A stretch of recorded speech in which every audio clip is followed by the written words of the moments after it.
Bhishma Drona Pramukataha Sarvesham cha Mahikshitam Uvacha Partha Pashyetan Samavetan Kuruniti.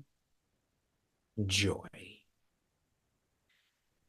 Why I've chosen this verse is because these are the very first words of our Sri Krishna. How many of you have seen a Bollywood movie in India, by a show of hands? When the heroine or hero comes onto the screen, what does everyone do? They whistle, they shout.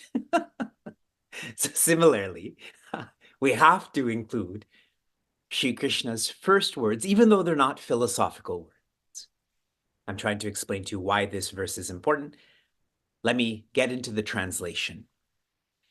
Bhishma, we referred to him yesterday. He is one of the greatest personalities in this war. He was enlightened yesterday.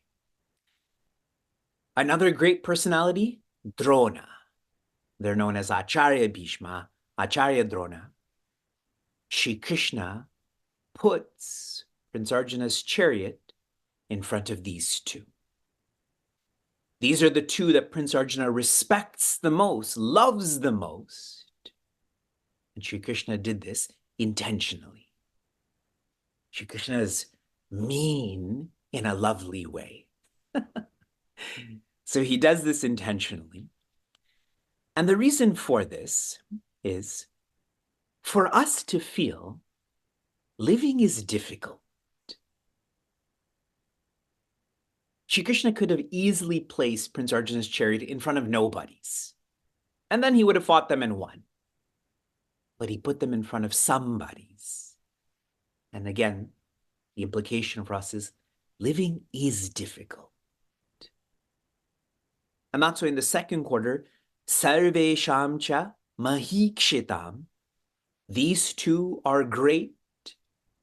And behind them, there's lots of other great rulers. We have lots of relationships in life. Some are closer, some are in the middle, some are far away. It is these relationships that make living difficult. Uvacha Partha. And to Prince Arjuna, Shri Krishna shares, Pashyetan. See Acharya Bhishma, see Acharya Drona, see all of the rulers around them. The implication for us is see that living is difficult. But if you have the right intention, if you're trying your best while living, it becomes easier. But if you don't see, then one tends to just escape. When you see, you try. When you don't see, you escape. What is Prince Arjuna going to say now?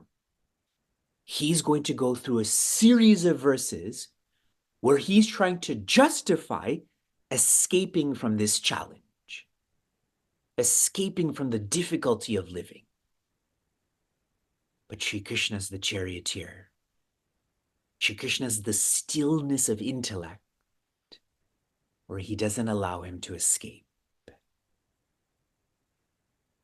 Put yourself in this chariot, in this challenge, when you feel living is difficult. People are not loyal to you. People insult you. You work hard and there's no reward for that. How do you feel? What do you do? If you're intentional, you will keep moving forward.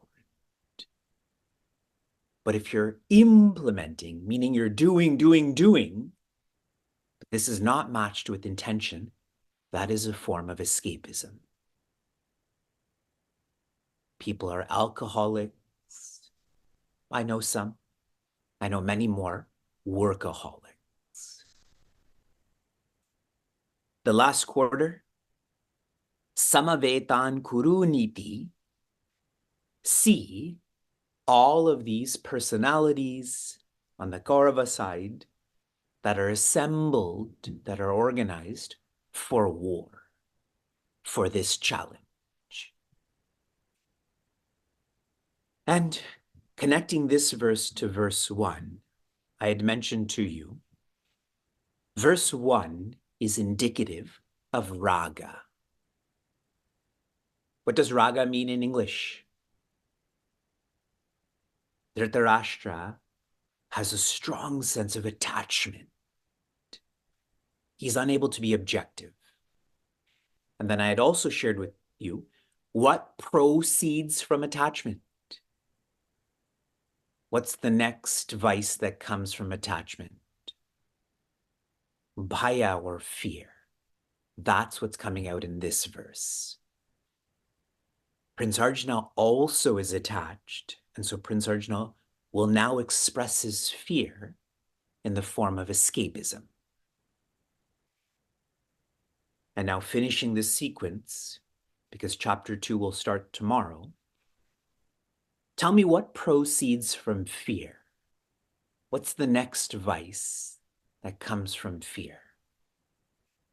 Being attached, being afraid, and that's correct, being angry. Krodha. Living is difficult. You can succumb to being angry and afraid and attached, or you can be intentional. Another word for intention is yoga. No teachings in the Bhagavad Gita have begun thus far. The teachings begin in the next chapter.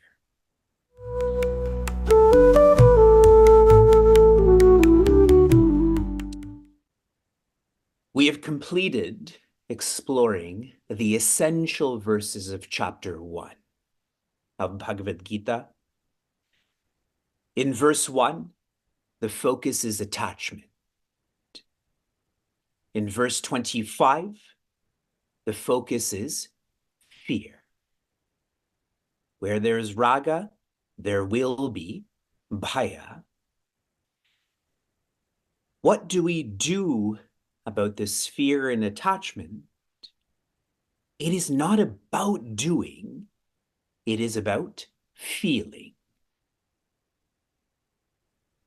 We tend to continue to implement, but if you're not intentional in your implementation, that attachment and fear only ferment into annoyance, into anger.